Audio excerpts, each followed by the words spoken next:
want to ask you, Connor, because I've been waffling here a little bit. What are your thoughts on this decision? Is it not enough? What in your eyes would have been an acceptable change after this meeting on Thursday? Look, you and I have been very defensive of this league and its financial format for a long time now. However, this I think is something that you and I even can both agree on as well, was a massive missed opportunity for them. I'm not saying they needed to, beat the brakes off this thing and just, open the floodgates. Everybody can spend whatever they want. Clearly, that's not the right way to go. But they did nothing. They made no improvement, virtually no improvement at all to their financial situation, where obviously, there's things we're going to talk about in a little bit. But prior to that, they were in potentially what, four or five competitions throughout the year, and you're going to you continue to add competitions that teams are going to play in, and then gave them no extra money to build out the rest of the squad.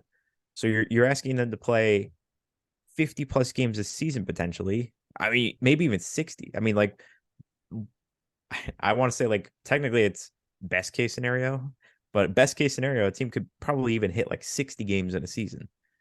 Uh, and you've given them no extra money to build out that team. So you're essentially saying that you have to rely on this small amount of money that used to be sufficient for most teams who really only had to deal with MLS Cup regular season, potentially MLS Cup playoffs, and US Open Cup.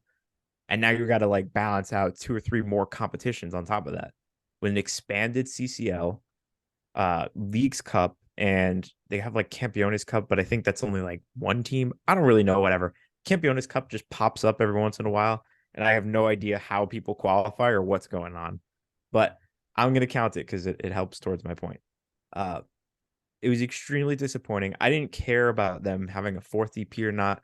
They would have been great. I would have been happy with that, obviously. But if they didn't go with it, which they obviously didn't, I would have totally been fine with that. But an absolutely huge missed opportunity to not let teams build out their squads with more depth, more tam gam, whatever combination is needed in order to get teams to be deeper.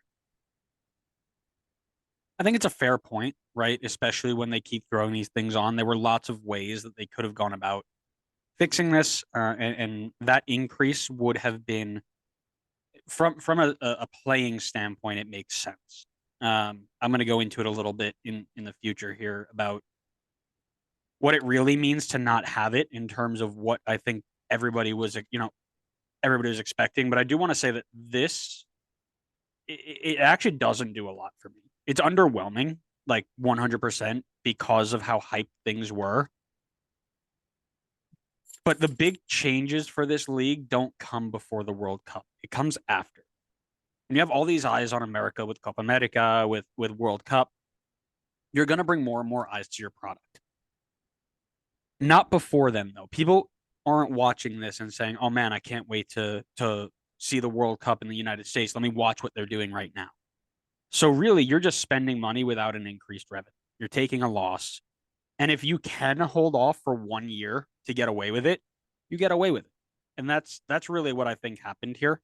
And that doesn't do a lot for me. Like, I don't think that moves the needle a ton. I would have expected something in terms of actual spending. So the DP to GAM transition, I think, is actually a good one.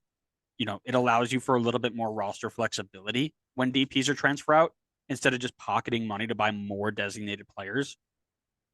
It is a roundabout way of increasing mid-level spending.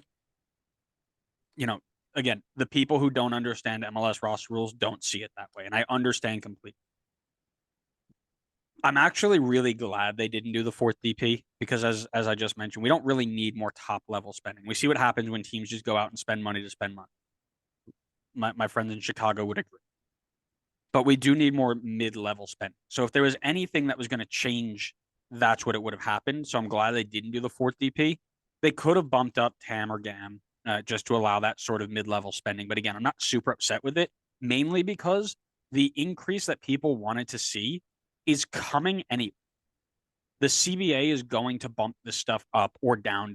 TAM is decreasing because they're trying to weed that out of the spending mechanisms. But it's coming. People don't want to wait that long or whatever, fine, but it's not going to end the world, right? People are out there screaming, "Oh my God, unserious league. I'm not watching this league because they're not." No, you're not. The people who were screaming their heads off, for the most part, 95% of them are people who have never seen an MLS game in their life, and they were pretending that, oh, if MLS opened these roster rules, maybe I would have joined in, but they wouldn't have, right? That price is going to be the same now as the target goal at 2027. It was going to move it up 2 years. We're going to be fine.